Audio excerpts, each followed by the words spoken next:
curious your thoughts on maintenance, something we briefly touched upon here, that we shouldn't be in a state of perma-dieting and eventually we want to get to maintenance. That's obviously scary for a lot of people, especially people who have lost a lot of weight. What do you mean my calories are going back up? What do you mean I'm not trying to lose weight?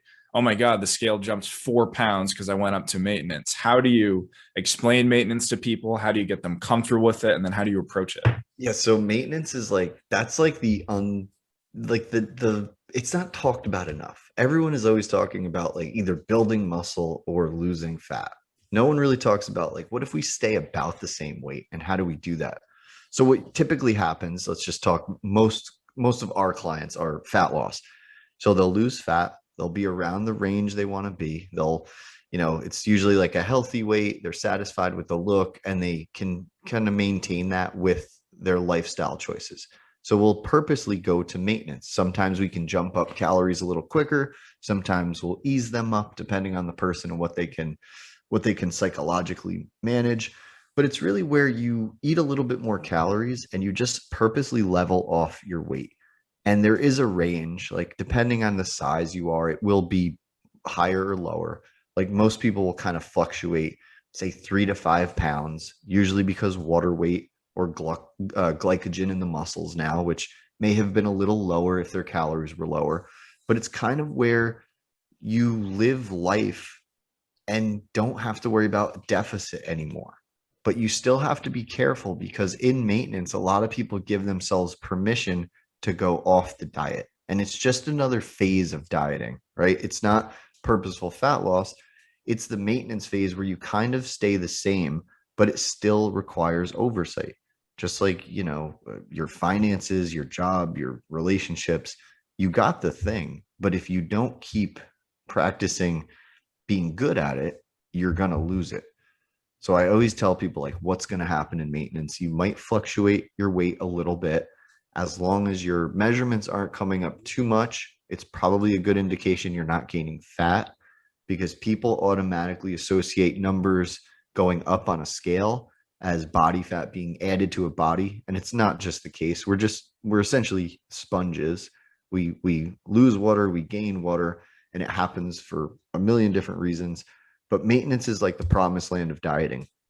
It's where it really tests your habits and who you are as an eater, what your skills are, what value you place on health, weight, fitness, and really body image.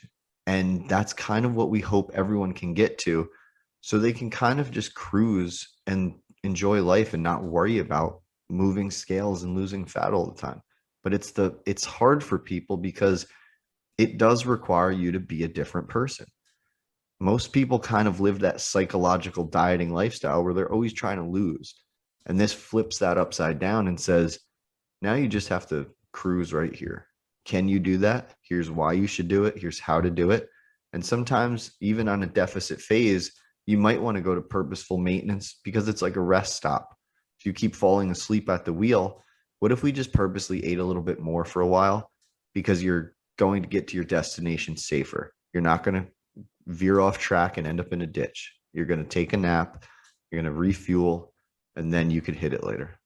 That's one thing that I've actually added to the client process more recently, I'd say over the last year or two, especially for people who want to lose a little bit more weight, where if the healthy loss for them is, let's say, 0.5 pound to 1.5 pounds per week, you obviously, that's not going to be every week. There are some roadblocks. And I'm like, well, this is mapping out to maybe for some people a 12 to 18 month journey. I don't want them deficit, at least psychologically that entire time. So introducing, I always say you wouldn't take a cross country trip without stopping for, gas, maybe an oil change, fill up your tires a little bit. And you could try to push through that, but your car would shit the bed at some point. Something Yeah, bad would happen if you keep pushing exactly. through it. And then on top of that, I always frame it to people as an opportunity to practice. We said at the very beginning, eating skills. Maintenance is a skill. A dead giveaway, something we've talked about before, that somebody is not approaching dieting the right way, is if the night before their diet starts, they eat just a bunch of foods that maybe aren't ideal for them health wise. That tells us right away, well, you're planning on cutting these out temporarily, seeing some sort of scale drop, and then reintroducing them later, when that can't be the case if you want to maintain those Right. results. So I have, again, introduced those maintenance phases mid diet, especially for longer diets, because I always remind people it's probably going to take you at least a little bit of time to practice maintenance and figure out what that lower dimmer setting almost looks like in a way. Yep. Yeah, it's hard for people. We're conditioned to just do these things temporarily because most plans are temporary. So, right, what do they do before they start with us? They maybe even eat a little bit more. Then that first week, they lose a lot of water weight, and they're like, "Yes, I lost 6 pounds." And then the next 3 weeks are slow because they're leveling off, and that can affect their motivation. So, it's man, it is like food detective stuff. You have to figure out what's going on and in an unbiased way because humans are biased, and we have to be like that voice of reason for people. Absolutely.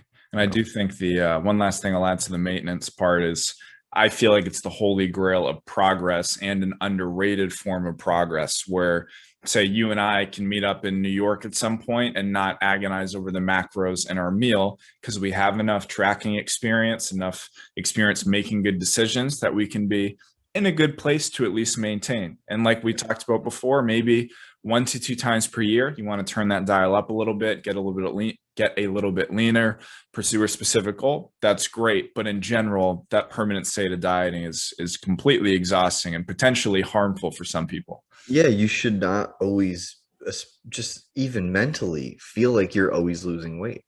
It's a stressful state. It affects everyone around you too.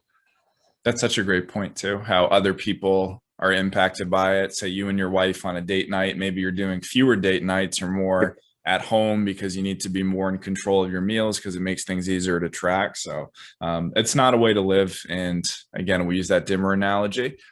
I think it's helpful for people to understand that a lot of times, even you and I talk about sustainability, but there are some short-term sacrifices you'll have to make that aren't necessarily ones that you'll have to make long-term. So again, it's a temporary turning up of the dimmer to achieve the goal you want. And then we just turn it down a little bit. You can be a little bit more flexible without totally going back to your old habits because then you just have to diet again. And that's not fun for anyone. Exactly. So